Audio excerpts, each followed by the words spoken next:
Très bien, donc on est le mercredi 12 mai 2021, donc séance de révision sur l'échantillonnage, l'estimation.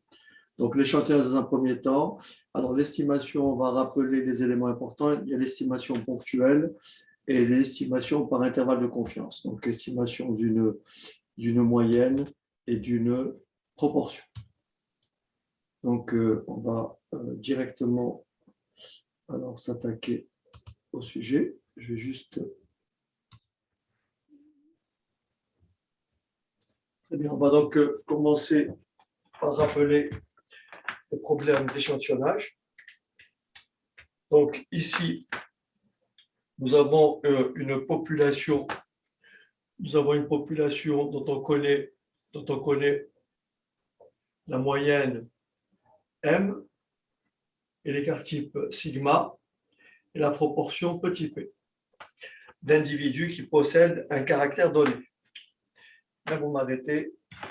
Donc, on va essayer de faire une fiche, d'accord? Comme ça, vous aurez une fiche de révision directement.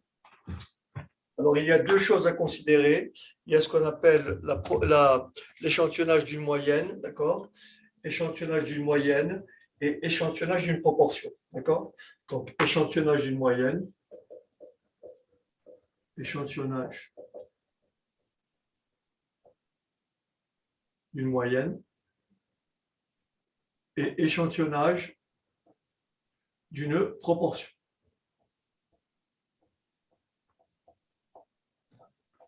OK. Donc, depuis cette population-là, on va prélever des échantillons de taille petit n. On va supposer que petit n est assez important, donc on va supposer que petit n dépasse 30.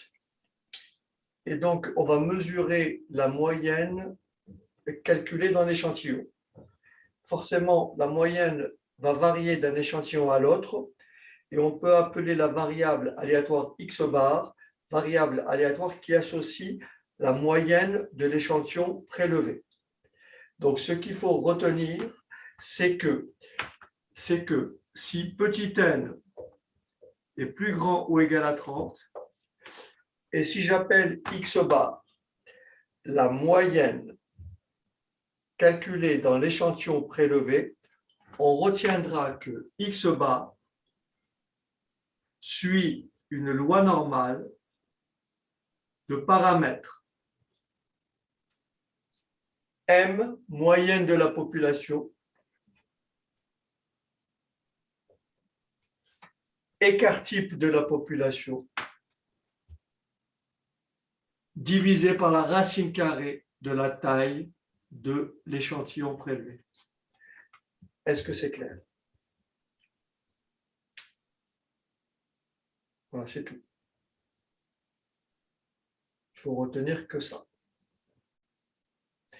Après, bien sûr, vous aurez une question.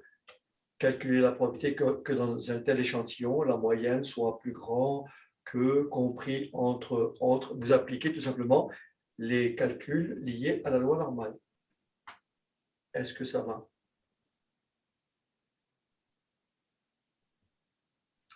Alors, ce qu'il faut savoir, c'est que si ma population est distribuée selon une loi normale, autrement dit, si ici la variable aléatoire grand X suit cette loi normale,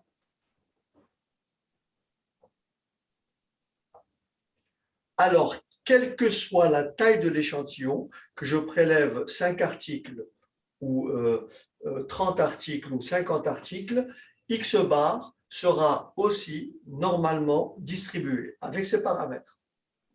Mais en revanche, si dans ma population, j'ai une population quelconque qui n'obéit à aucune loi, d'accord? Alors, pour que X bar suive cette loi normale, il est impératif que la taille de l'échantillon soit au minimum égale à 30. Est-ce que vous avez compris? Donc, en fait, ce que vous retenez, c'est ça. Et après, je vais vous donner 2 ou 3 exercices. Je vais essayer de retrouver 2 ou 3 exercices d'application. OK? Est-ce que tout le monde a compris ce résultat? Donc ça, ce que je viens de calculer là, c'est la distribution d'échantillonnage des moyennes.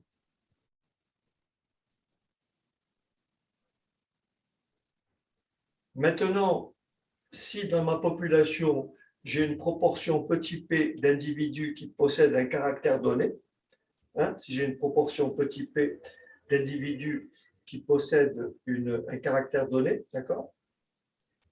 Et si je dis, je prélève des échantillons de taille n et je définis la variable aléatoire grand F qui associe la proportion d'individus possédant ce caractère dans l'échantillon. Donc là, je suis dans une distribution d'échantillonnage des proportions.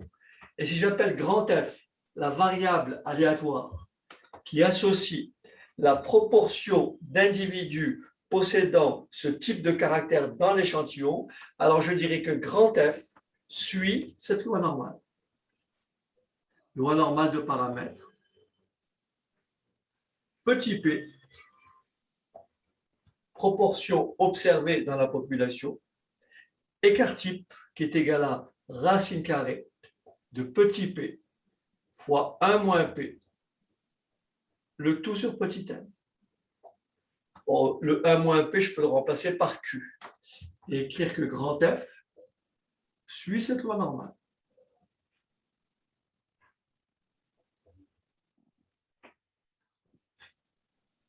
D'accord? Est-ce que ça va?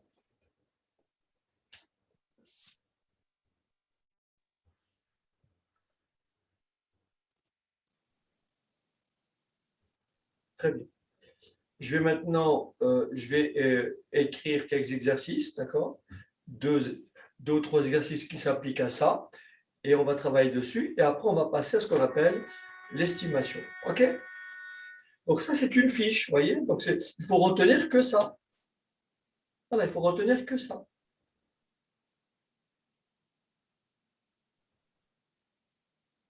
OK? Alors, je vais essayer de rédiger un ou deux exercices. Alors, est-ce qu'il y a des questions? N'hésitez pas à intervenir, c'est beaucoup plus pratique pour moi en fait.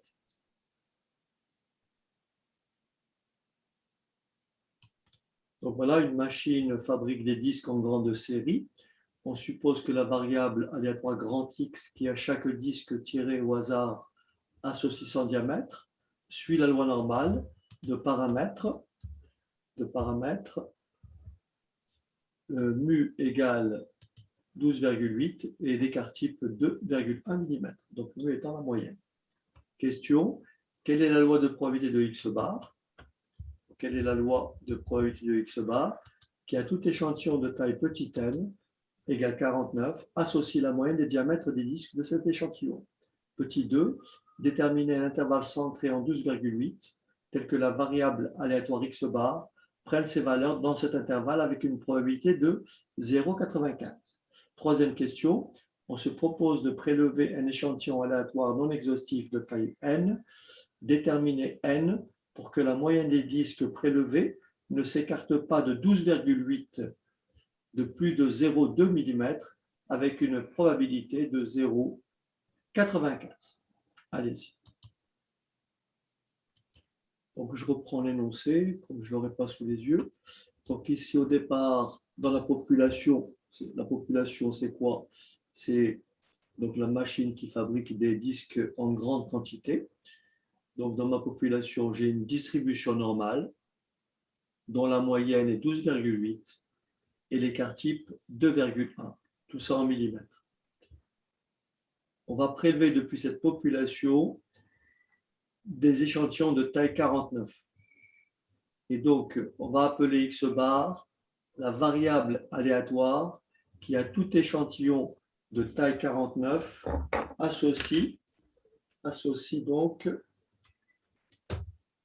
la moyenne de l'échantillon. Donc, d'après le cours qu'on a établi juste avant, donc le cours dit ceci. Donc ici, la réponse à la question la réponse à la question 1. La réponse à la question 1.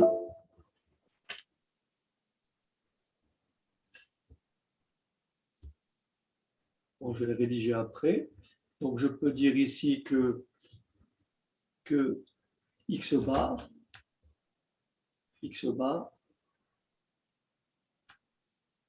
suit une loi normale de paramètres, moyenne de la population,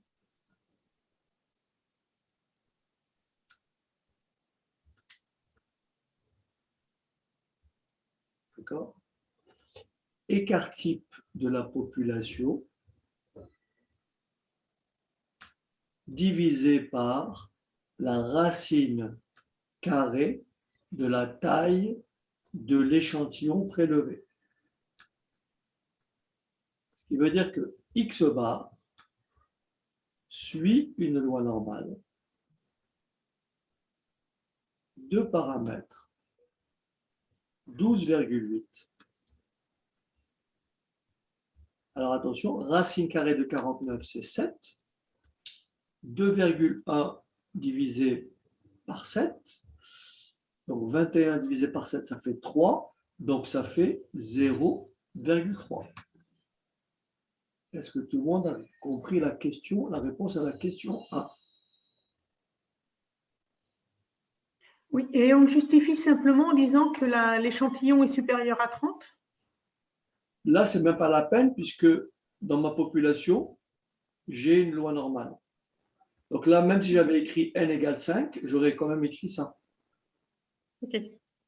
D'accord? Donc en fait, lorsque une population est distribuée selon une loi normale,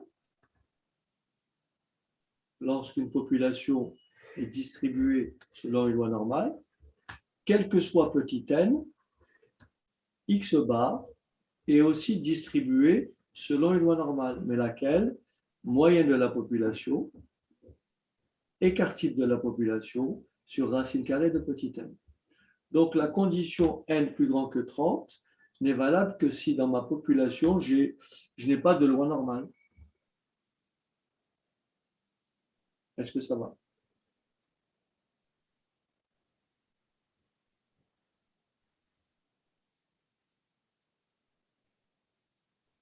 D'accord? Donc ici,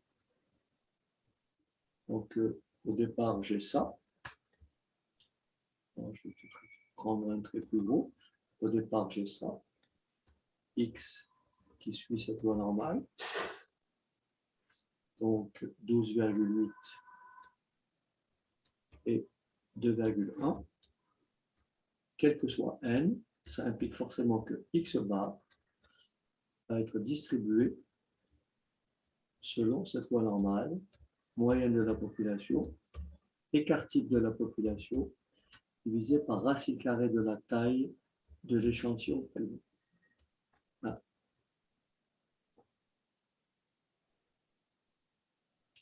Alors maintenant, il faut bien sûr savoir ce qu'on appelle un intervalle centré. D'accord? Donc, il faut savoir ce qu'on appelle un intervalle centré, c'est ce que je vais vous expliquer maintenant. Après, on me dit déterminer un intervalle centré en 12,8, tel que la variable aléatoire x bar prenne ses valeurs dans cet intervalle avec une probabilité de 0,84. Ça, je vais le faire au tableau. Et après, on se propose cette fois-ci de prélever un échantillon aléatoire non exhaustif dont je ne connais pas la taille, mais je veux déterminer la taille de cet échantillon pour que la moyenne des disques ne s'écarte pas de 12,8 de plus de 0,2 mm. Bien sûr, avec une probabilité de 0,95. Alors, pour ça,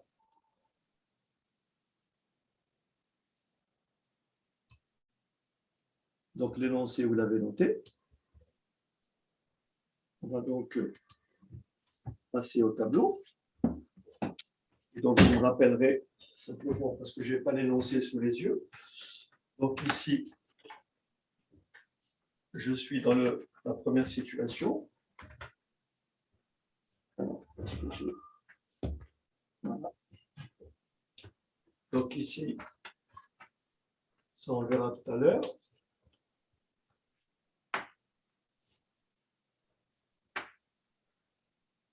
Donc, on vient de voir que comme grand X suit cette loi normale de paramètres 12,8 et 2,1. D'accord? Ça implique forcément que x bar, comme n égale 49, ça implique que x bar va suivre une loi normale de paramètres 12,8, 2,1 sur racine carrée de 49, c'est-à-dire 0,3. 2,1 divisé par racine carrée de 49, c'est-à-dire divisé par 7. Alors voilà ce qu'il faut bien retenir, ce qu'est un intervalle centré. Quand vous avez une loi normale, en fait, cette valeur-là, c'est toujours la moyenne. Et donc la courbe en cloche, elle est comme ça.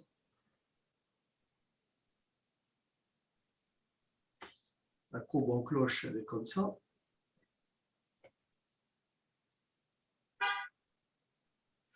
Et un intervalle centré en M, c'est tout simplement un intervalle qui aura cette allure-là.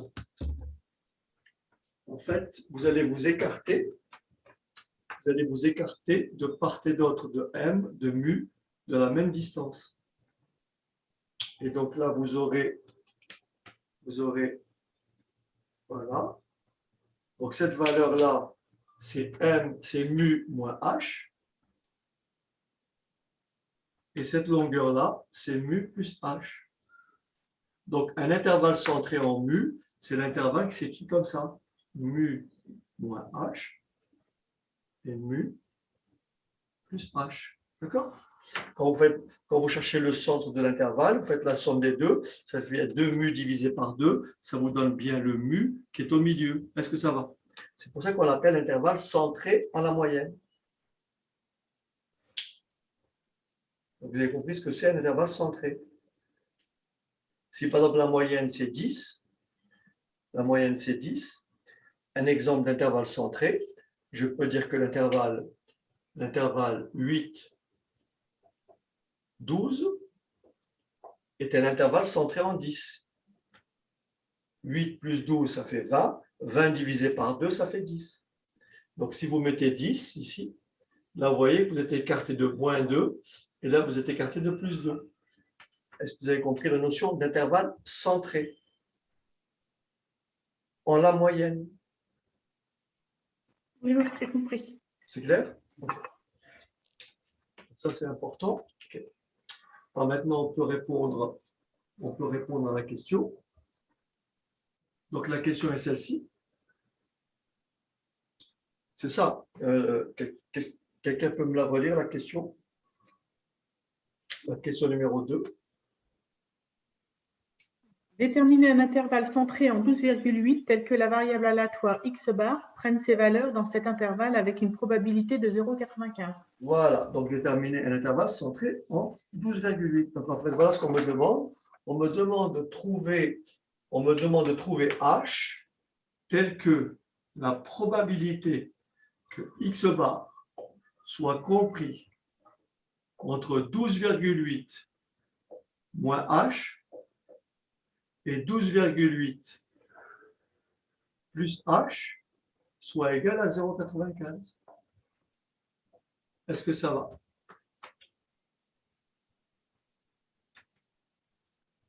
Trouver h. Mais ça, on l'a appris. Ça, on l'a déjà appris.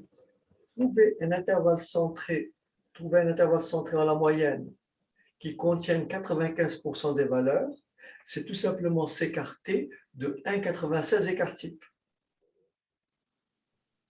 Lorsqu'on s'écarte de 1,96 écart type de part et d'autre de la moyenne, on va trouver une probabilité de 0,95. On n'est pas obligé de retenir ça, mais je peux faire le calcul. Alors, je vais vous montrer que vous allez voir que ici, je vais finir avec h. Voilà ce que je vais trouver pour h. Je vais trouver h égale à 1,96 que multiplie 0,3. C'est-à-dire que je vais trouver h égale à 1,96 fois 0,3, et ça me donnera 0,588. Et donc, l'intervalle que je vais chercher, l'intervalle que je vais trouver, ça sera 12,8 moins 0,588 et 12,8 plus 0,588. Donc, je vais vous montrer comment retrouver ce résultat. Regardez. Donc ici, je passe par la loi normale centrée réduite. Donc, si grand X bar suit cette loi normale, alors... Excusez-moi, je n'ai pas compris le 0,3. Ben, c'est racine carrée. C'est Ah oui, racine, oui, c'est... 2,1 sur racine carrée de 49. Mais j'ai fait le calcul tout à l'heure, en fait. Oui, oui. J'ai fait Non, le mais calcul sur le pourquoi tableau. vous mettez 1,96 H, c'est 1,96 fois 0,3? Parce qu'on s'écarte de 1,96 écart type. C'est ce que je vais vous montrer maintenant. D'accord, ok. Ça, on a déjà vu, on en a parlé. En principe, on n'oublie jamais ça. Quand vous avez un intervalle centré et que vous avez 95% des valeurs, c'est que vous êtes écarté de 1,96 écart type. Lorsque vous avez 68,26% des valeurs, vous êtes écarté de 1 écart type. Lorsque vous avez 99% des valeurs, vous êtes écarté de 3 écarts types. Mais on peut les retrouver par le calcul, c'est ce que je vais faire juste après. OK? C'est bon? Donc ici, c'est le 0,3, c'est l'écart type. Alors, donc si X bar suit cette loi normale, alors grand T suit la loi normale. Le grand T qui est égal à quoi? À grand X bar moins 12,8 sur 0,3. Grand T est distribué sur la loi normale de paramètre 0,1. Puisqu'en DCG, en principe, on va utiliser la table de la loi normale. D'accord? Donc on est obligé de rédiger comme ça. On est obligé de passer par la loi normale centrée réduite. Donc je vais passer par la loi normale centrée réduite et ça me donne quoi? Ça me donne la probabilité de X bar moins 12,8 sur écart type.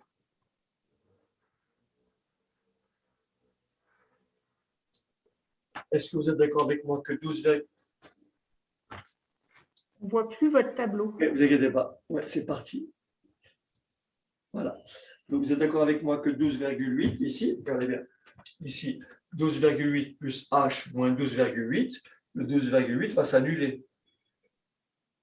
Quand je fais cette opération-là, X bar moins 12,8 sur 0,3. Donc là, je fais 12,8 plus H moins 12,8. Le 12,8 disparaît, il va me rester H sur 0,3. Est-ce que ça va?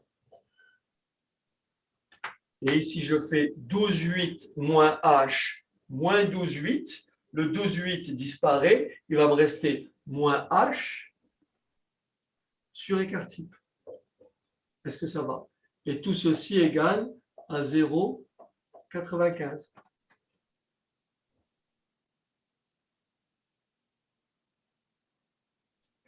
Si vous ne comprenez pas, vous me le dites.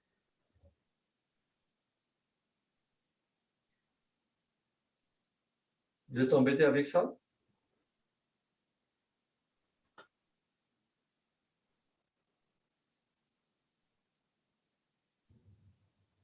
Non.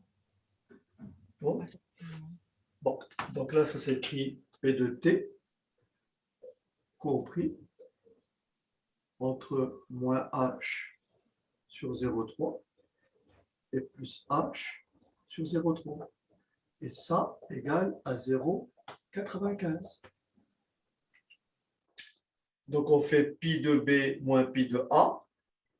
Donc ça, si on ne veut pas appliquer de formule directe, toute faite, on ne veut pas appliquer de formule toute faite, on fait donc pi de H sur 0,3 moins pi de moins H sur 0,3 égale à 0,95.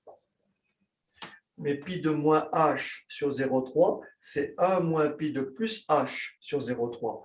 Donc ça vous donne ici 2 pi de H sur 0,3 moins 1 égale 0,95. je rajoute plus 1 de chaque côté et je divise par 2 de chaque côté, ce qui me donne pi de h sur 0,3 est tout simplement égal à 1,95 divisé par 2. 1,95 divisé par 2, c'est 0,975. Je prends ma table en lecture inversée, je lis la valeur de t qui me renvoie cette probabilité-là. Et si vous prenez votre table, vous pouvez vérifier, vous allez trouver que t est égal à 1,96. Donc là, vous allez avoir pi de h sur 0,3 est tout simplement égal à pi de 1,96. Et donc, vous allez avoir h sur 0,3 égale à 1,96, soit h égale à 1,96 que multiplie 0,3. Hein, c'est la valeur qu'on devait trouver. Puisque à chaque fois que l'on s'écarte de 1,96 écart type, on trouve toujours cette probabilité-là. Et donc là, ça me fait h, c'est ce qu'on avait trouvé tout à l'heure. On avait donc trouvé h égale 0,588. Donc l'intervalle que je cherche, c'est l'intervalle que je cherche, c'est 12,8 moins 0,588, 12,8 moins 0,588, ce qui me donne 12,212. Et bien sûr, 12,8 plus 0,588. Et ça me donne 13,388.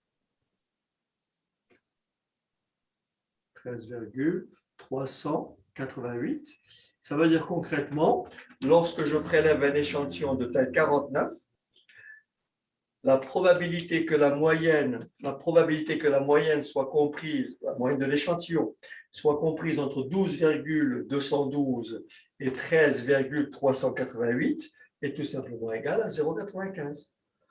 Est-ce que c'est clair?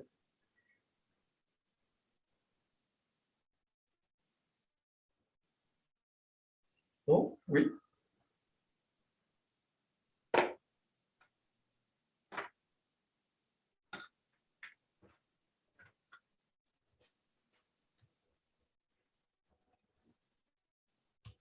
On va passer à la question donc, suivante qui dit donc, on vient de répondre à la 2. Maintenant, alors regardez bien le problème qui est posé. On se propose de prélever un échantillon aléatoire non exhaustif de taille n. Cette fois-ci, la taille, on ne la connaît pas. On me demande de déterminer n pour que la moyenne des disques prélevés ne s'écarte pas de 12,8 de plus de 0,2 mm. Est-ce que vous avez compris cette question? Non, j'ai pas réussi. Okay. Alors, regardez bien. Après, je vais vous laisser le calculer, d'accord? Donc, ici, la taille de l'échantillon, vous êtes d'accord, on ne la connaît pas. Donc là, je vais supposer donc que x bar, d'accord? X bar, ici,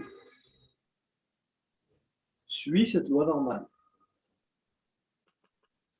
X bar suit cette loi normale d'après ce qu'on a dit. 12,8, mais 2,1, cette fois-ci divisé par racine carrée de petit n, que je ne connais pas. Est-ce que ça va? Puisque on va déterminer la taille. Tout à l'heure ici, enfin, dans ce cas-là, j'avais pris n égale 49.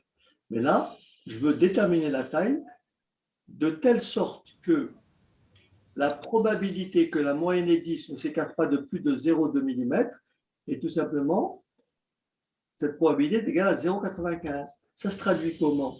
Ça se traduit comme ceci. Regardez bien. On me demande de trouver n telle que la probabilité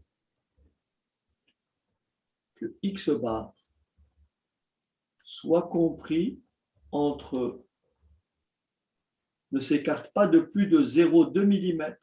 Donc, à gauche, j'aurai 12,8 moins 0,2. Et à droite, j'aurai quoi? 12,8 plus 0,2. Et je veux que cette probabilité-là soit égale à 0,95. D'accord? Allez, je vous laisse faire le calcul et vous allez me trouver petit n. Normalement, là maintenant, c'est simplement une manipulation de la loi normale. Hein, c'est un calcul tout simplement, un calcul relativement simple. Allez, je vous laisse faire ça. On va donc faire ça. Donc, on a dit, alors ici, 12,8 moins 0,2, ça fait 12,6, hein, d'accord? Bonjour. Bonjour, ça va? Oui. Oui, on veut aller sur la terrasse en face. D'accord. Si vous permettez de... Attendez. Donc ici, on est d'accord que 12,8 moins, donc ça revient à calculer la probabilité que x bar compris entre 12,6 et 13 soit égal à 0,95. Mais bon, c'est mieux de laisser 12,8, 0,2 parce que quand je vais passer par la loi normale centrée réduite, donc quand je vais changer de variable, vous voyez, quand je vais changer de variable, le 12,8 va s'annuler directement. Donc je vais laisser plutôt cette forme-là. Ok, alors on va faire ça au tableau. Donc, on va donc faire ça au tableau. Et ça me donne, donc ça me donne ceci. Alors, ça me donne ceci.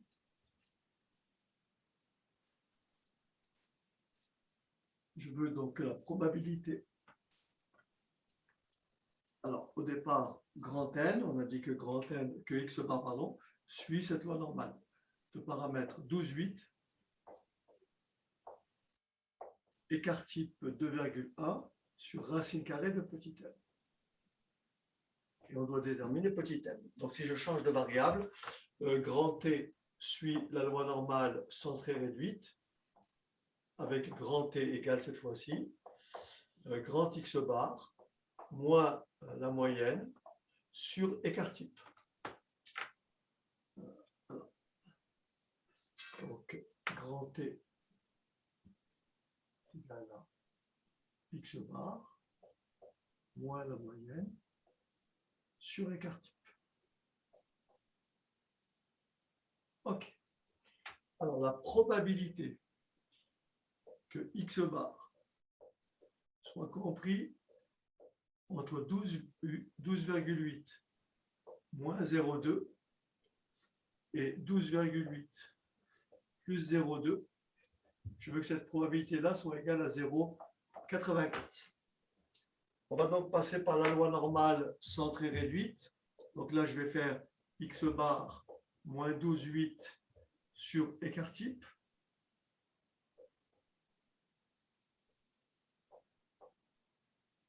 De part et d'autre. Donc, vous voyez bien que je fais 12,8 moins 12,8, ça disparaît. Il va me rester donc 0,2 sur écart type.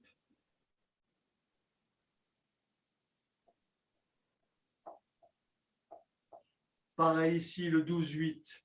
12,8 moins 12,8 disparaît. Il va me rester donc moins 0,2 sur écart type, c'est-à-dire 2,1 sur racine carrée de n. Est-ce que ça va? Et donc là, ça me donne P de T, compris entre moins 0,2, 2,1 divisé par racine carrée de petit n, et plus 0,2, 2,1 divisé par racine carrée de petit n, égale 0,95. Bon. pour éviter de perdre du temps le jour de l'examen, donc à chaque fois que vous avez un intervalle centré en 0, vous avez un intervalle comme ceci, P de t compris entre moins t et t, voilà. Au lieu de faire pi de t moins pi de moins t, pi de moins t1 moins pi de plus t, vous dites que ça, c'est directement 2 fois pi de t moins 1. Oui, pour gagner du temps. Donc là, j'ai bien l'intervalle centré en 0, puisque là, j'ai moins quelque chose, moins t, et là, j'ai plus t. Ça me fait bien 2 fois pi de t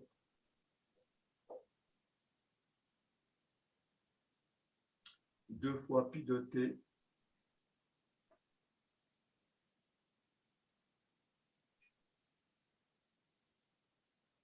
moins 1 égale 0,84. On est confronté à la même situation que précédemment. Je rajoute plus 1, je divise par 2, ce qui va me donner ici, alors regardez bien, 0,2 divisé par 2,1 sur racine de n, on peut multiplier par l'inverse. Donc ça me fera pi de 0,2 que multiplie racine carrée de petit n sur 2,1 égale à 1,95 divisé par 2, on retrouve le fameux 0,975.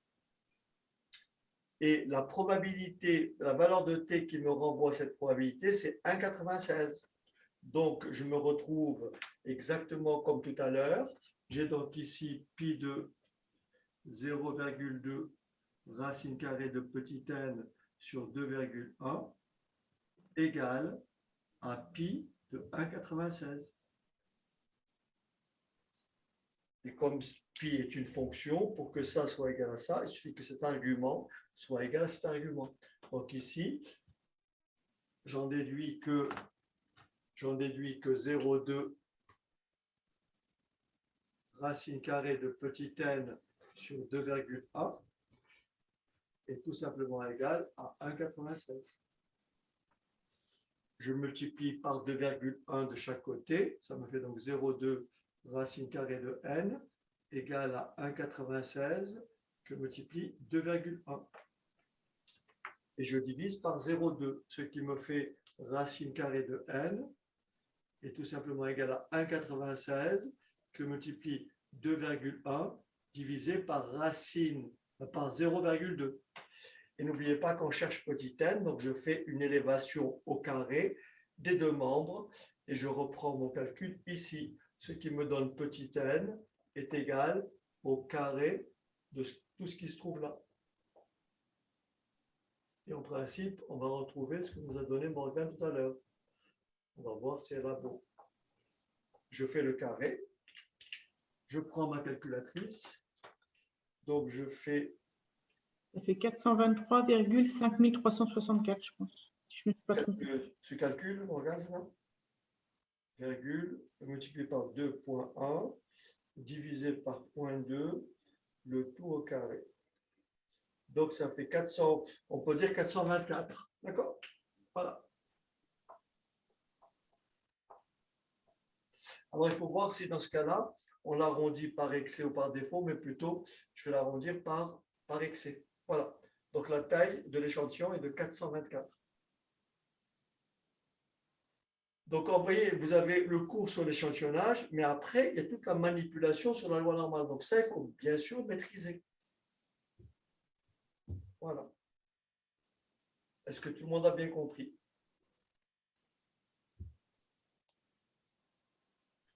Et donc, dans la séquence d'après, on va prendre un exemple sur l'échantillonnage d'une proportion. Et ensuite, on va aborder l'estimation par intervalle de confiance. OK? Je vais préparer l'énoncé pour l'échantillonnage d'une proportion. Est-ce que vous avez des questions pour le moment? Ça va? Non, ça va, tout va bien. OK. Donc là, nous avons un exercice. Donc cette fois-ci, il sera question de la distribution d'échantillonnage d'une proportion. Et on vous dit une machine coupe des chevilles dont 8% sont inutilisables. on prélève un échantillon de 100 chevilles, soit grand F, la variable aléatoire qui associe la proportion de chevilles inutilisables dans l'échantillon. Quelle est la loi de probabilité de grand F? Déterminer la probabilité qu'il y ait plus de 10% de chevilles inutilisables dans un tel échantillon. Ok, allez, à vous de jouer. Donc, nous avons ici une machine qui découpe des chevilles dont 8% sont inutilisables. Donc, on prélève un échantillon de 100 articles. Donc, on va supposer la production suffisamment importante pour que le tirage soit assimilé à un tirage avec remise. Soit grand F, la variable aléatoire qui associe la proportion de chevilles inutilisables dans l'échantillon. Quelle est la loi de grand F? Déterminer la probabilité qu'il y ait plus de 10% de chevilles inutilisables. Donc ici, alors nous avons effectivement deux raisonnements qu'on peut tenir. Donc là, si on répond à la question,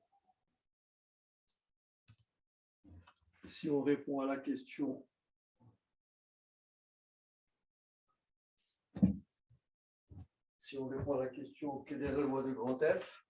Donc ici, nous sommes devant une distribution d'échantillonnage d'une moyenne. Donc on pourrait dire que grand F suit une loi normale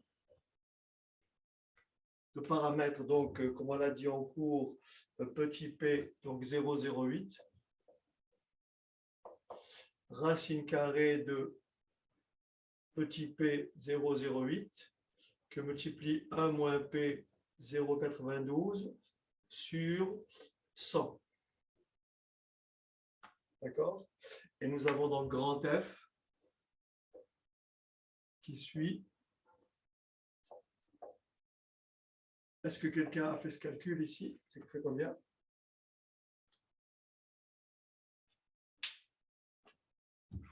Ça fait quelle valeur?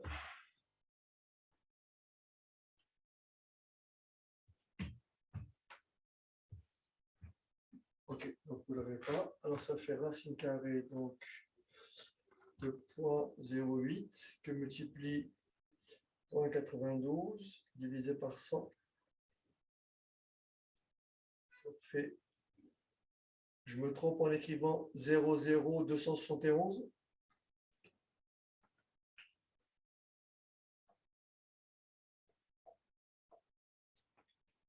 D'accord? 0,0271.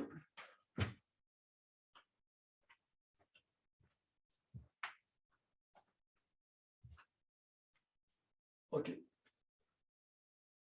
Donc là, on me dit quelle est la probabilité que dans un tel échantillon, il y ait plus de 10% de rondelles ou de chevilles défectueuses. Donc on me demande de calculer la probabilité de grand F supérieure à combien? Est-ce que ça va?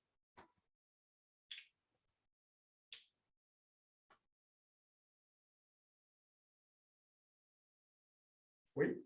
Non? Une petite question. On est obligé de prendre la loi normale?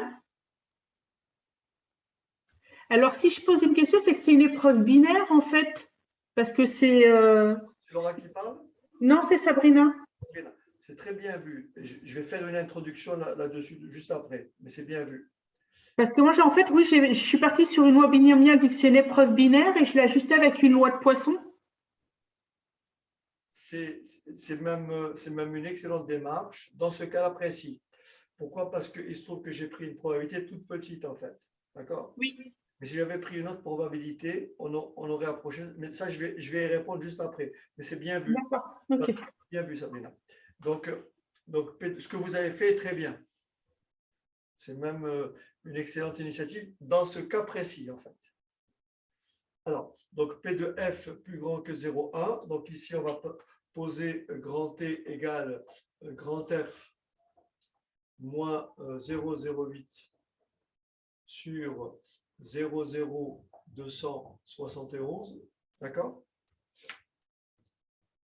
Donc, en fait, ici, ça me fait donc P de F moins 0,08 sur 0,0271, plus grand strictement que 0,1 moins 0,08 sur 0,271, 0,271. Donc, ce qui me fait P de T strictement plus grand. Alors là, je fais le calcul.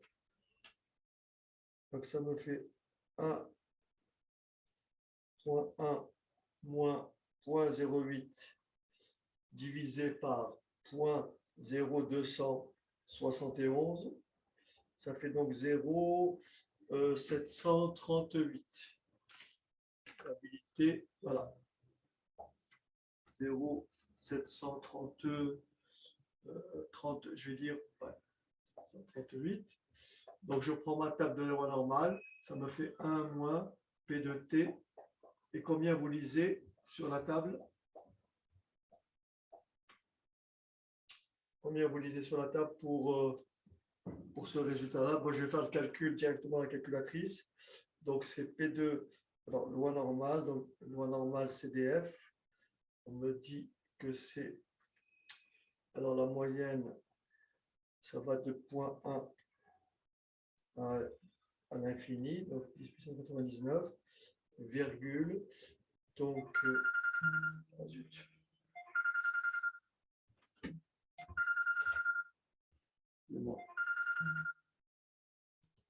Alors, donc je vais commencer à faire le calcul.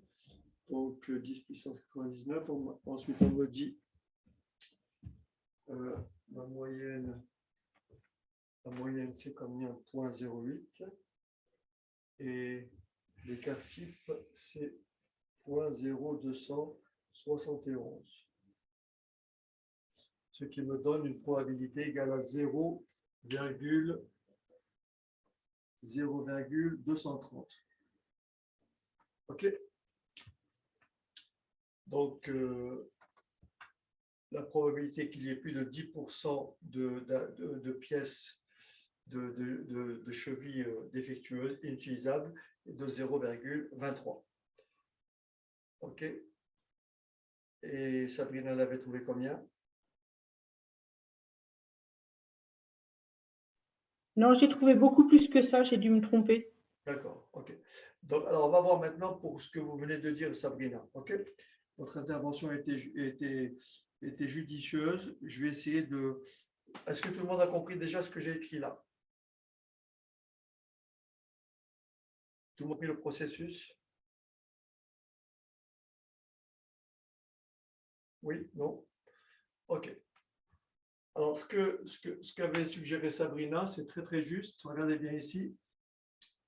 Regardez ce qu'elle a dit. Elle a dit effectivement, donc si je me réfère à l'énoncé en disant que on va supposer la production suffisamment importante pour que le tirage soit assimilé à un tirage avec remise, et on me dit quelle est la probabilité qu'il y ait plus de 10% de pièces non utilisables. Donc si j'appelle grand F, si j'appelle grand X, si je dis soit grand X, la variable aléatoire, si je dis grand X, la variable aléatoire, qui associe le nombre, attention, qui associe le nombre de chevilles défectueuses. D'accord? Si j'appelle grand X la variable aléatoire qui associe le nombre de chevilles défectueuses. Donc, je dirais que grand X suit une loi binomiale de paramètres n égale 100. C'est ça que vous avez, ça que tu as écrit, Sabrina. N égale 100 et petit p égale 0,08. D'accord? Et donc là, on me dit quelle est la probabilité qu'il y ait plus de 10% de pièces défectueuses. Donc là, effectivement, vous avez totalement raison. Dans ce cas de figure, l'approximation par une loi de Poisson est plus appropriée, puisque les conditions d'approximation le sont. Ce qui veut dire que les conditions d'approximation ici par une loi normale ne sont pas totalement justifiées. Parce que le 0,8, il est, comment dirais-je, on est, n fois p n'est pas plus grand que 15, et 0,8 est beaucoup plus proche de 0 que de 0, pour approcher une loi binomiale par une loi normale, il faut que petit p ne soit ni trop proche de 0, ni trop proche de 1. Donc là, cette probabilité-là est très petite, c'est plutôt les conditions d'approximation, c'est plutôt une loi de Poisson. Mais si je raisonne toujours avec ma loi normale, voilà ce que ça pourrait donner. Calculer la probabilité qu'il y ait plus de 10% de pièces défectueuses revient à écrire la probabilité de grand F plus grand que 0,1. Mais c'est quoi grand F par rapport à grand X? C'est la probabilité que le nombre de ces grand X divisé par combien? Par 100 soit supérieur à 0,1. Donc en fait ici, c'est la probabilité, ça revient à chercher la probabilité que grand X dépasse 100 fois 0,1, la probabilité en fait qu'il y ait plus de 10 chevilles inutilisables. Donc là, je vais utiliser la loi binomiale. Je vais donc faire 1 moins P de X.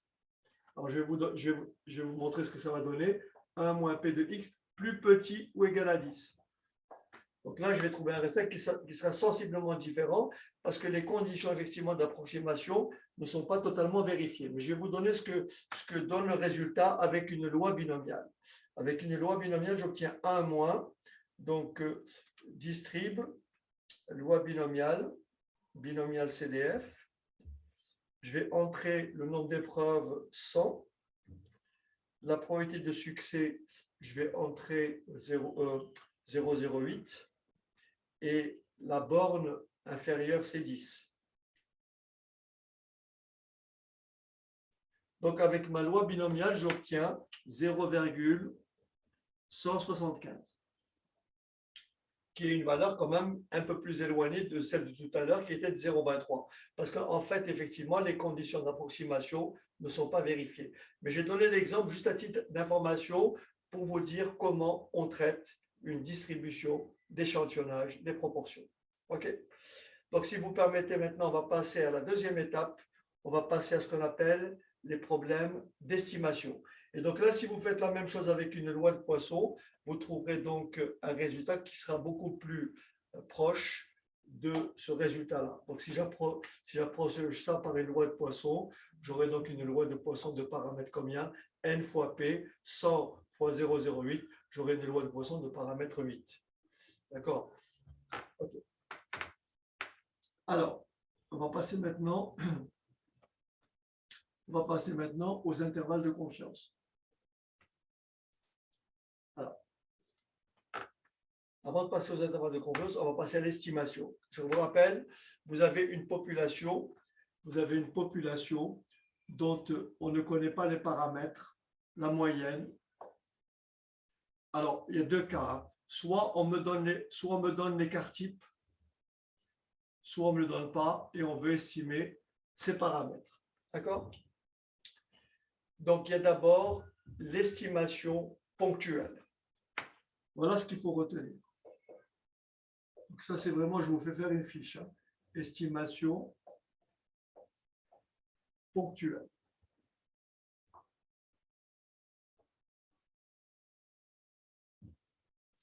Estimation ponctuelle. Lorsque j'ai une population dont je veux estimer la moyenne, je prélève un échantillon de taille n. Je mesure les éléments, je calcule la moyenne de l'échantillon. Si la moyenne de l'échantillon est égale à x bar, eh bien je dirais que la moyenne de la population est tout simplement égale à x bar. Ça, c'est l'estimation ponctuelle de la moyenne d'une population à partir de résultats obtenus dans un échantillon. Est-ce que ça va? Donc, quand on vous demande la moyenne ponctuelle d'une population, vous prélevez votre échantillon, vous mesurez les valeurs, vous faites une moyenne x bar et m est tout simplement égal à x bar. OK? Deuxième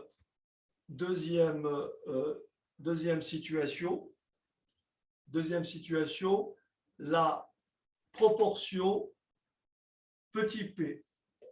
Je prélève un échantillon. Si dans l'échantillon, je trouve qu'il y a 20% d'articles de qualité A, eh bien, je dirais que dans la population, il y a aussi 20% d'articles de qualité A. Ça, c'est l'estimation ponctuelle d'une proportion.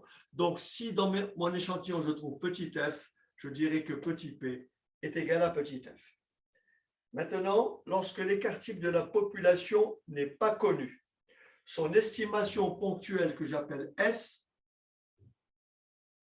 l'estimation ponctuelle de l'écart type d'une population, c'est l'écart type de l'échantillon, c'est l'écart type calculé dans l'échantillon que multiplie racine carrée de la taille de l'échantillon divisé par n-1. Voilà ce qu'on appelle l'estimation ponctuelle d'une moyenne, d'une proportion, d'un écart type. Est-ce que ça va? Donc ça, c'est une fiche. OK. Donc on estime un paramètre par un nombre.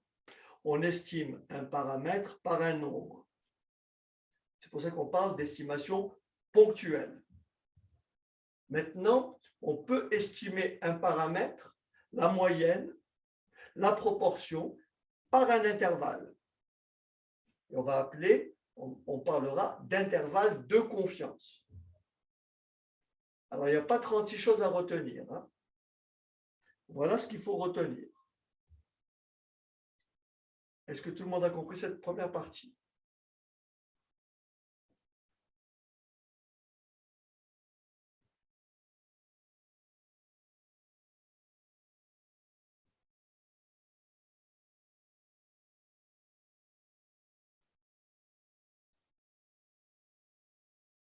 OK. Maintenant, estimation par intervalle de confiance.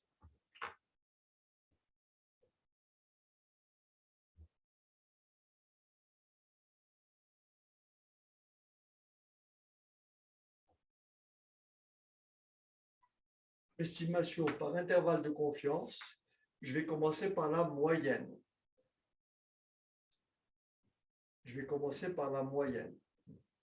Ce qui est très important, c'est d'abord le coefficient de confiance. Le coefficient de confiance peut être égal à 90%, à 95%, à 98%, à 99%, etc. À chaque coefficient de confiance, on associe un seuil de risque. À un coefficient de confiance de 90%, on va associer un seuil de risque de 10%. À un coefficient de confiance de 95%, on va associer un seuil de risque de 5%. Qu'est-ce que ça veut dire un coefficient de confiance de 95%? Si je veux estimer la moyenne M d'une population, on veut estimer la moyenne M d'une population. La moyenne M ou la moyenne mu, ça dépend des énoncés. Hein. On peut l'appeler M, on peut l'appeler mu. D'accord? Donc, on veut estimer la moyenne M d'une population. Il y a deux cas. Il faut bien distinguer deux cas. Il y a deux cas. Soit l'écart type de la population est connu, écart type sigma de la population connue, soit l'écart type de la population est inconnu. Écart type inconnu. Il y a deux cas. Lorsqu'on vous parle d'un intervalle de confiance de 95%, il faut comprendre très simplement qu'on vous demande de déterminer un intervalle pour que la moyenne M de la population ait 95% de chances d'y être. C'est-à-dire pour que la moyenne M ait 5% de chances de ne pas être dans l'intervalle. C'est ça un intervalle de confiance de 95%. Attention, le fait de dire que la moyenne a 95% de chances d'être dans l'intervalle qu'on va déterminer ne veut pas dire qu'elle y sera forcément.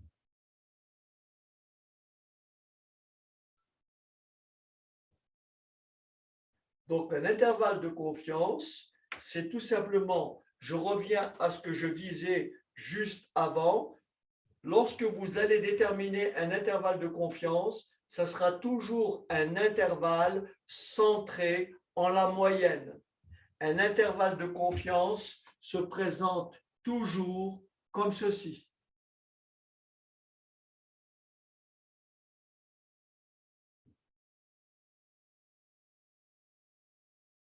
Un intervalle de confiance, c'est toujours une moyenne qui va se trouver là. Donc, l'intervalle qui est là, l'intervalle ici M moins H, M plus H, est un intervalle centré en M. Et lorsque je vous ai dit tout à l'heure, lorsque vous avez ici 95%, c'est que le petit h ici, vous vous êtes écarté de 1,96 écart type. Alors attention, je vais simplement vous rappeler ceci.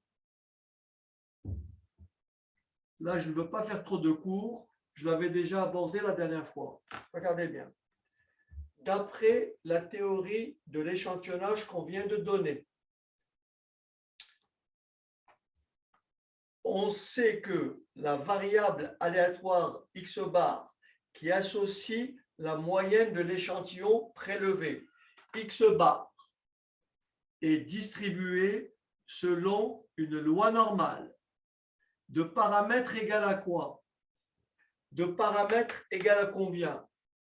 Moyenne de la population, écart type connu de la population sur racine carrée de petit n. Ça, c'est la théorie de l'échantillonnage qui me permet de l'écrire. Si je prends un coefficient de confiance 1 moins alpha, qu'est-ce que je peux écrire ici? Regardez bien, je peux écrire ceci. X bar est compris entre la moyenne moins un certain nombre d'écarts types.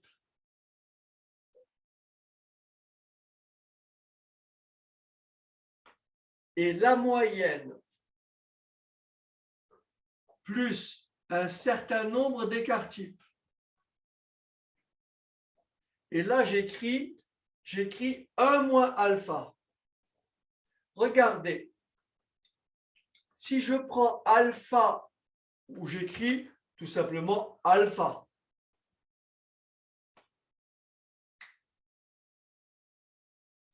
si je prends alpha égale 95%, eh bien, le petit t qui est là, c'est 1,96. Autrement dit, le petit t qui est là, vous le déterminez à partir de 2pi de t moins 1 égale alpha. Si là, je mets 0,95, ça me donnera pi de t égale à 1,95 divisé par 2, c'est-à-dire pi de t égale à 0,975. Et t est tout simplement égal à 1,96. C'est ce qu'on avait dit précédemment. Donc ça, c'est très important de savoir si vous avez un intervalle de confiance de 95%, il va falloir nous écarter de 1,96 écart type. Mais attention, lorsque j'écris ceci, n'oubliez pas, on veut estimer la moyenne de la population. Donc, ce paramètre-là, je ne le connais pas en fait. Donc, cette valeur-là, je la connais, c'est la moyenne calculée dans l'échantillon que j'ai appelé X bar. Et donc, en faisant une petite manipulation algébrique, que j'ai effectuée plusieurs fois, vous pouvez le retrouver un peu plus haut, voilà ce que vous allez retenir. Vous allez retenir ceci. Vous allez retenir ceci.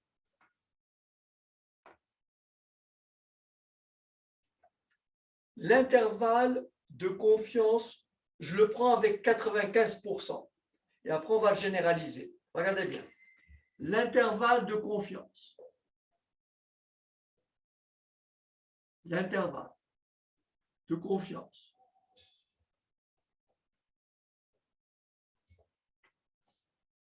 L'intervalle de confiance de petit m avec un coefficient de confiance, avec un coefficient de confiance.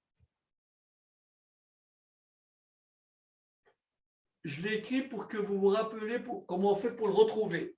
Avec un coefficient de confiance de pi de t moins 1, d'accord, égale par exemple alpha. Et 2 points. Regardez bien. L'intervalle de confiance, j'écris l'intervalle de confiance I alpha égale. Regardez bien. C'est ça qu'il faut retenir. Égale X bar. C'est quoi X bar? C'est la moyenne calculée dans l'échantillon qu'on a prélevé. On a calculé une moyenne. Moins T écart type. Moins T écart type.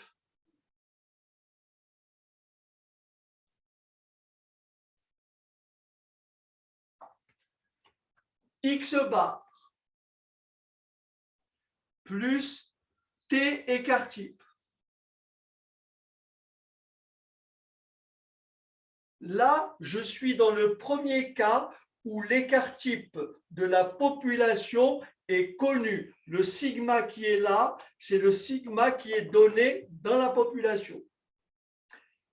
Et la valeur de T qui est là, comment je la retrouve? Je la retrouve en disant, si mon coefficient de confiance est de 95%, eh bien la valeur de T ici, c'est 1,96. Et comment je retrouve 1,96? En faisant 2 pi de t moins 1 égale 0,95. Et je peux changer le coefficient de confiance. 97%, je vais trouver le t en faisant 2 pi de t moins 1 égale 0,97. Et je tire la valeur de t. Est-ce que tout le monde a compris? C'est ce qu'il faut retenir comme formule.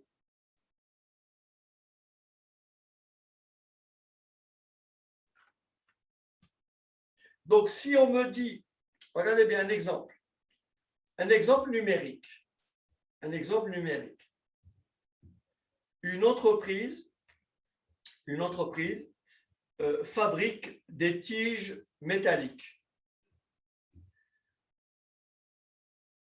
Une entreprise fabrique des tiges métalliques de longueur moyenne petit m. De longueur moyenne petit m. Donc, une entreprise fabrique des tiges métalliques de longueur moyenne petit m et d'écart type 2 mm. Donc, moyenne petit m, écart type 2 mm. Donc là, nous avons une production, donc nous avons une population. On ne connaît pas la moyenne, la longueur moyenne des tiges fabriquées. D'accord? On veut estimer cette moyenne. Et on vous dit ceci. On prélève un échantillon. On prélève un échantillon de 100 tiges. On prélève un échantillon de 100 tiges. Donc, on prélève un échantillon de 100 tiges, donc petit n égale 100. D'accord?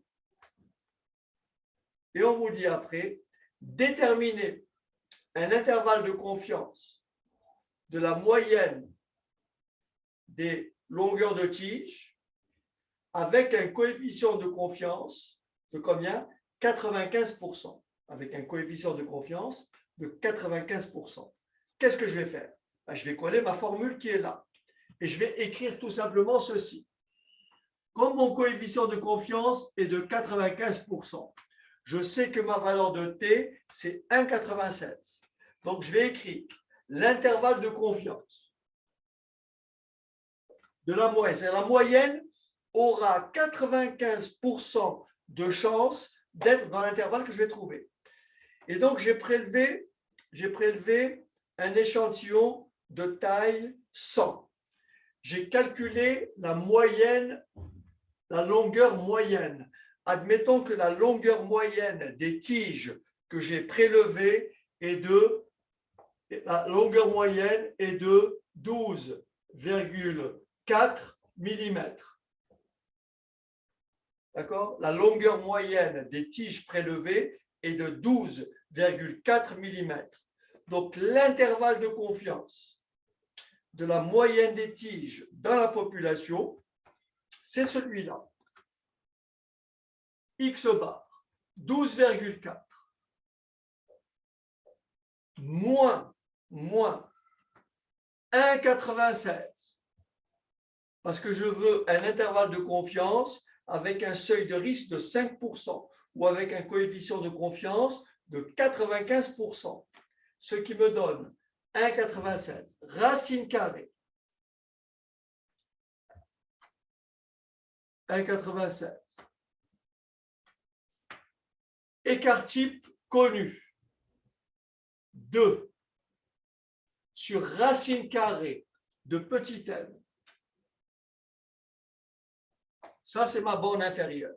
La borne supérieure, c'est 12,4 plus 1,96 que multiplie 2 sur racine carrée de 100. Voilà.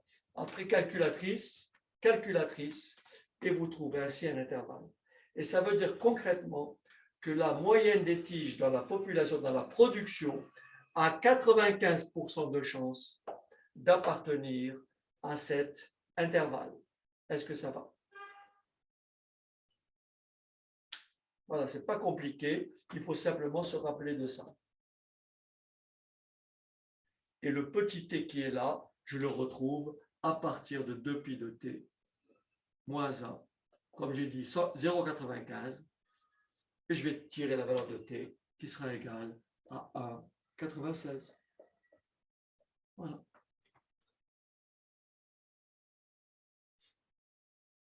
OK. Maintenant, il y a le deuxième cas où l'écart type de la population, ça peut arriver, ça arrive souvent, où l'écart type de la population est inconnu. Autrement dit, c'est comme si je vous disais, une entreprise, une machine fabrique des tiges métalliques dont la longueur moyenne est petit m, et c'est tout. Autrement dit, cette fois-ci, je n'ai plus ce petit sigma. Voilà, je n'ai plus ça. Donc, je prélève un échantillon de taille 100, mais cette fois-ci, j'ai calculé la moyenne dans l'échantillon, mais j'ai aussi calculé l'écart type de l'échantillon. J'ai aussi calculé l'écart type de l'échantillon qui est égal, on va dire par exemple, à 1,8 mm. Donc ici, j'ai une moyenne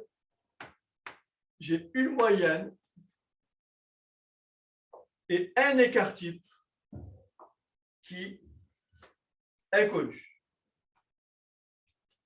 Eh bien, ça va changer un tout petit peu ici. Voilà ce qu'il faut retenir. Donc, écart type de la population inconnue, voilà comment on fait. On me donne, en principe, on ne vous le fait pas calculer, on va vous le donner. On vous donne l'écart type de l'échantillon. à partir de l'écart type de l'échantillon, vous allez déterminer ou estimer l'écart type de la population par le principe de l'estimation ponctuelle que j'avais énoncé tout à l'heure. Donc, étape numéro 1, vous allez estimer l'écart type de la population. Et l'écart type de la population S, c'est l'écart type de l'échantillon multiplié par la racine carrée de petit n sur n-1. Petit n étant la taille de l'échantillon prélevé. Et donc, mon intervalle de confiance, cette fois-ci, regardez comment il se note. I alpha, c'est exactement pareil qu'ici. C'est tout simplement X bar. Alors, je vais l'écrire un peu plus bas, parce que sinon, ça va alourdir. Donc, l'intervalle de confiance de ma moyenne dans ce cas-là. Voilà. Qu'est-ce qui va changer? Là, c'est pareil. Le T est pareil. Le N est pareil. La seule différence, c'est que je n'ai pas le sigma, puisque l'écart type est inconnu. Au lieu de mettre sigma, je vais mettre S. C'est tout. Donc, vous écrivez I alpha égale X bar moins T écart type. T, l'écart type est inconnu, vous le remplacez par S. S, racine de N, X bar, plus TS, racine de N. Et voilà. Voilà l'intervalle de confiance d'une moyenne, d'accord, avec un écart type de la population inconnue. Autrement dit, je fais comme tout à l'heure, 12,4 avec un coefficient de confiance de 95%, 12,4, 1,96. Bien sûr, le S ici, je le calcule à partir de cette formule. Ça fait 1,8 que multiplie racine carrée de 100 sur 99. Et la valeur de S, je la remplace ici. Et c'est terminé. Est-ce que c'est clair? Donc, pour l'intervalle de confiance d'une moyenne, voilà la formule. Elles sont identiques, à la différence que là, je n'ai pas l'écart type. Là, l'écart type de la population me sera donné. Voilà. Mais si je n'ai pas l'écart type, on le calcule à partir de son estimation ponctuelle. De la formule qui me permet d'estimer ponctuellement l'écart type d'une population. Ok, je vous laisse noter tout ça.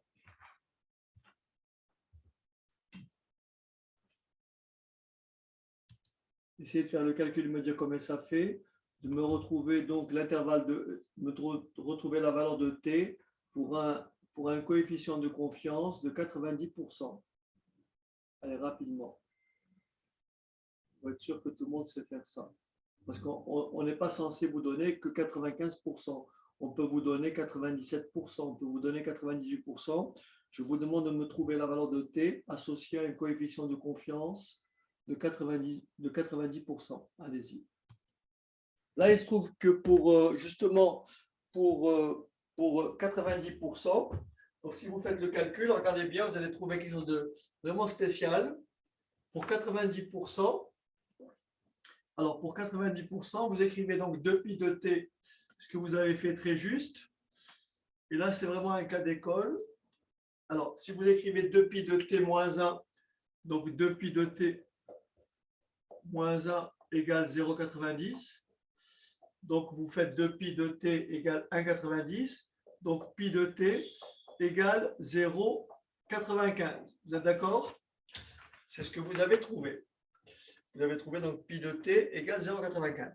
Il se trouve que là, c'est un cas tout à fait particulier. Donc là, vous avez t qui est à 0, Ici, vous avez 0,95 qui est compris entre 0,94, 95 et 0,95, 0,5. Et là, vous avez 1,64 et 1,65. Si vous regardez bien, le 0,95 est exactement au milieu des deux. Si vous faites cette valeur plus cette valeur divisé par 2, vous retrouvez pile 0,95. Donc là, vous pouvez appliquer le principe de l'interpolation linéaire très simple. Et donc, le milieu de 1,64, 1,65, donc ici, la vraie valeur de t, c'est t égale à 1,645. Est-ce que ça va? Voilà. Donc là, c'est un cas particulier où ça se trouve pile entre les deux. D'accord? OK.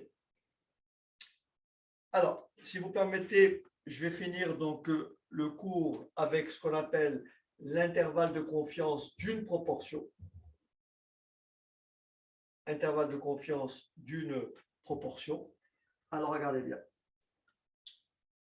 On veut estimer dans une population la proportion d'individus possédant un caractère donné. Donc, on veut estimer P.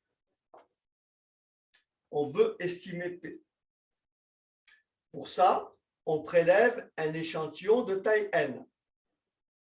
On sait, d'après la théorie de l'échantillonnage d'une proportion, que si j'appelle grand F, la variable aléatoire qui associe la proportion d'individus possédant le caractère retenu plus haut dans la population, on a vu que grand F suit une loi normale de paramètres petit p, racine carrée de p fois q, c'est-à-dire 1 moins p, sur petit n. Mais voilà, p est inconnu. C'est-à-dire que normalement, si je veux trouver un intervalle centré en P, je peux écrire que la probabilité de F compris entre P moins T écart type et P plus T écart type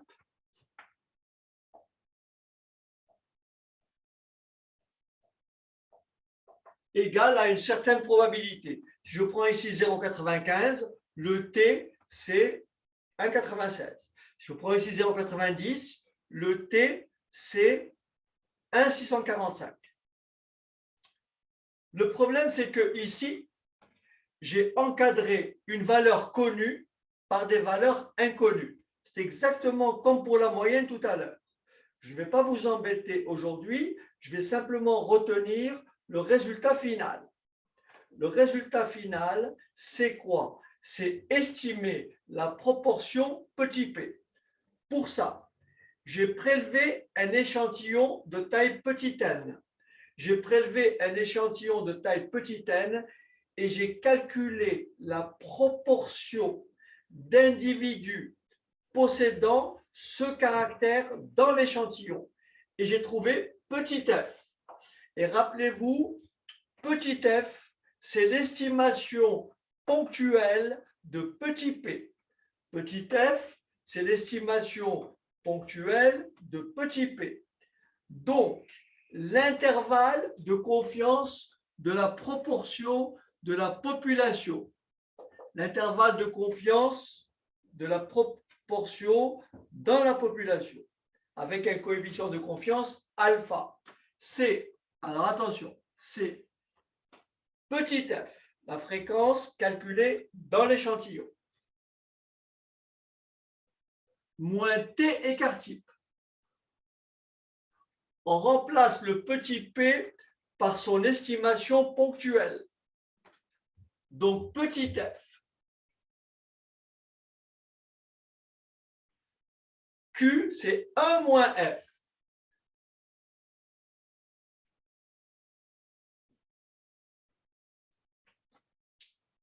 T écart type. Petit f. 1 moins petit f. Alors attention, encore une fois, je l'ai montré dans une vidéo précédente, j'ai pris un petit peu de temps là-dessus, mais là-dedans, il y a aussi un écart type. Rappelez-vous, écart type de S, c'est écart type d'échantillon, racine carrée de n sur n-1. C'est à peu près le même schéma ici. Alors, dans certains manuels, vous trouvez ça. Dans certains manuels, vous trouvez ça. Et puis après, vous écrivez ici F plus T écart type. Mais je vais le corriger.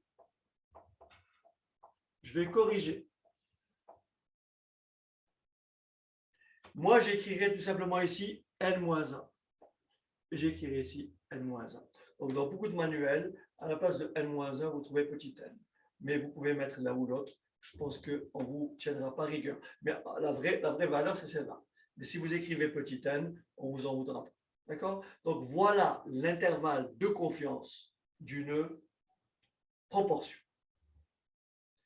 Je vais vous donner un énoncé que vous allez appliquer à cet exercice. D'accord? Je vous laisse noter. Donc, en fait, il y a très peu de formules à retenir. Il y a cette formule-là pour la proportion et il y a cette formule-là pour la moyenne.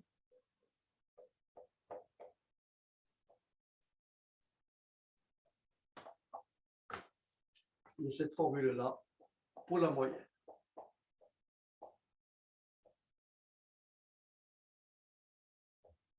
Alors, avec un petit détail, c'est que là, tout dépend de la valeur que l'on a. Est-ce qu'on nous donne l'écart type ou pas? Si on ne nous donne pas l'écart type, à la place de sigma, vous mettez S. Si on ne vous donne pas l'écart type, à la place de sigma, vous mettez S. Et comment je calcule S? S, je le calcule comme ceci. S est égal à l'écart type de l'échantillon que multiplie racine carrée de petit n sur n-1. Voilà ce qu'il faut retenir. Voilà. Donc ça, c'est des questions qui peuvent valoir, dans les anecdotes très simples, ça peut valoir 1,5 point. Et donc, c'est des points que vous prenez facilement, en fait. OK. Alors, je vais essayer de vous donner un petit énoncé. Je vais rédiger.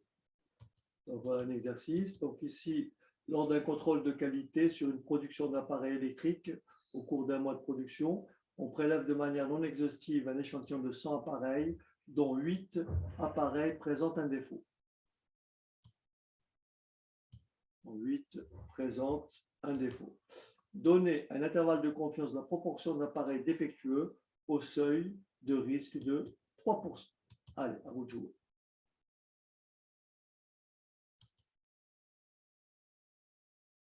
Donc, la première chose à faire, c'est déjà déterminer la valeur de T. Hein? Donc, un seuil de risque de 3% équivaut à un coefficient de confiance de combien? De 97%. Est-ce que c'est bon? Donc, la première chose que vous faites, c'est trouver la valeur de T associée à ce seuil de risque. Et ensuite, vous posez votre écriture directement à l'intervalle.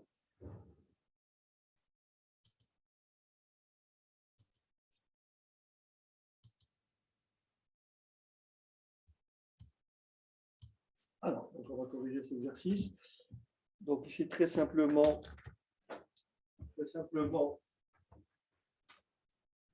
donc il faut d'abord déterminer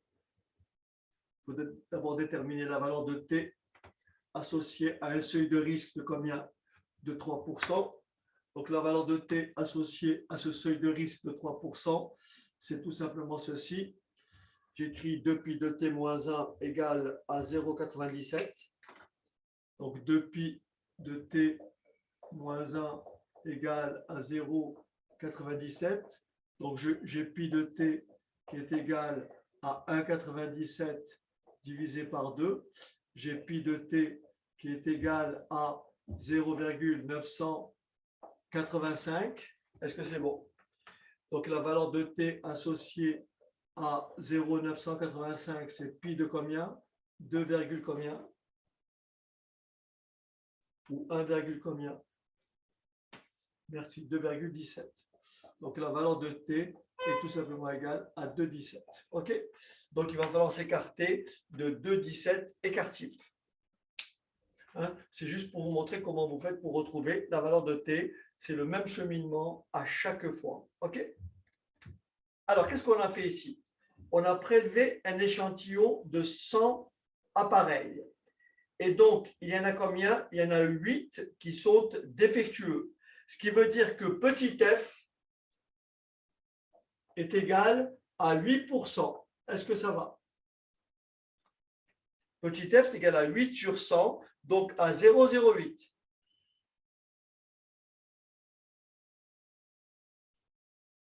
Vous me suivez jusque-là? Et donc maintenant, on va pouvoir construire l'intervalle de confiance de la proportion d'appareils défectueux dans la production. Donc, I égale, je colle ma formule, 0,08 moins T écart type, 2,17, racine carrée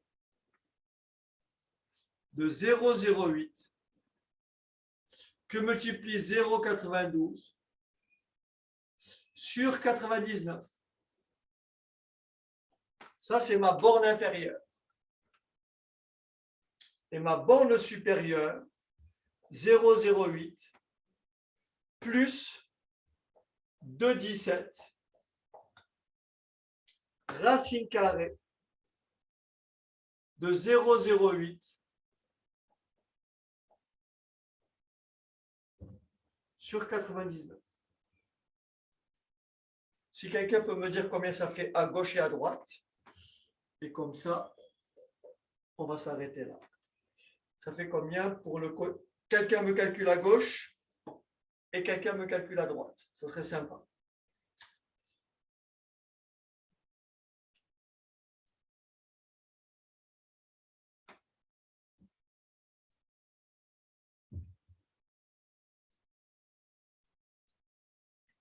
Alors, Laura me donne, donc merci, 0,078.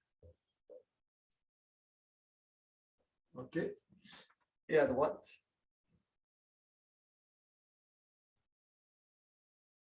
ah, Laura a oublié la racine. OK.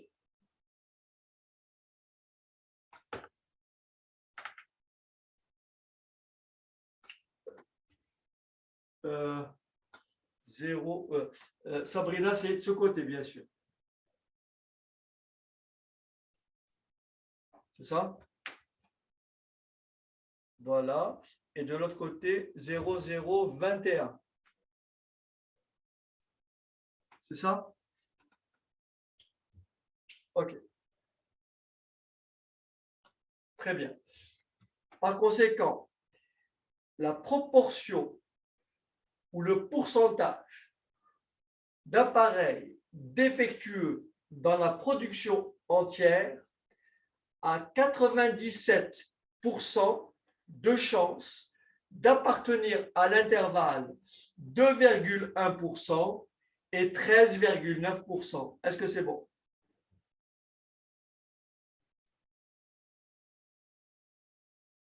D'accord?